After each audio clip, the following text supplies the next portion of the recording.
Hello, and thank you for watching. In this short presentation, I would like to rethink a basic assumption in cultural anthropology, where ethnographic knowledge can be found, and more specifically, what can count as a legitimate site of ethnography, and introduce the concept of the multi-sited self as an ethnographic field under conditions of global mobility. Anthropology has long privileged the study of the other, typically situated in a bounded field site. In this classical configuration, the researcher is positioned as an external observer, someone who enters the field, observes the social world, and then leaves. Culture, in this sense, is assumed to belong to someone else and to exist somewhere else. However, in a globalized and increasingly individualized world, this distinction has become difficult to sustain.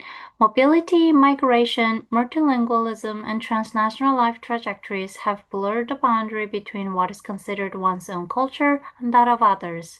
For transnational subjects in particular, the question, what is the culture of my own, becomes deeply problematic. One response to this challenge has been multi-sited ethnography, which expands the notion of the field to follow people, objects, and ideas across dispersed locations. This approach has been crucial for addressing mobility and global interconnectedness, yet it also has a limitation. It presumes that the researcher can, in principle, follow participants along their trajectories. In many cases, this is simply not possible.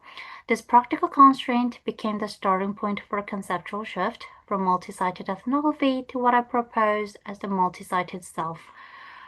Rather than extending the field outward indefinitely, I turned inward towards the researcher's own lived experience as a transnational and multilingual subject.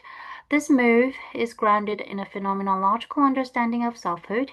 From this perspective, the self is not a fixed or self-evident entity, but something embodied, interpreted, and continually shaped through everyday encounters. The self is a being thrown into the world, lived through the body, and mediated by language, memory, and interpretation.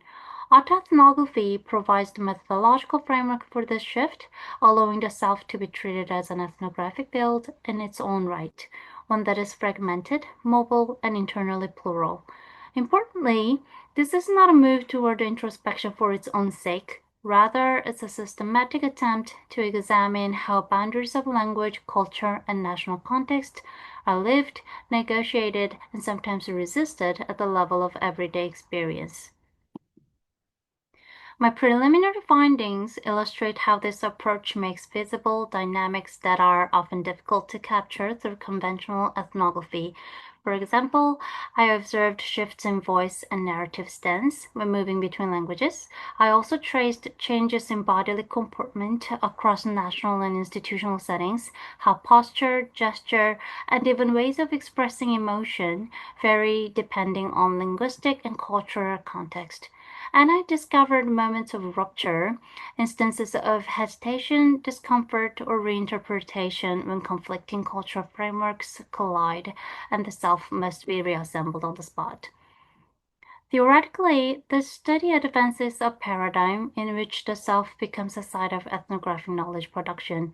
It suggests that subjectivity, when examined rigorously and reflexively, is not a limitation but a methodological resource. On a practical level, this approach offers a pathway for researchers working under conditions of global mobility, those who themselves inhabit multiple linguistic and cultural life worlds. By treating the multi-sited self as field, autoethnography becomes a necessary and productive response to contemporary conditions of research. Looking ahead, I also believe that following established practices in qualitative research, comparative analysis of multiple ethnographies by transnational or multilingual subjects could reveal new patterns and insights, and build cumulative knowledge about transnational subjectivity while respecting the depth and particularity of individual cases. Thank you for listening. I welcome any feedback or questions. I'll leave my email here. Please feel free to reach out. Thank you.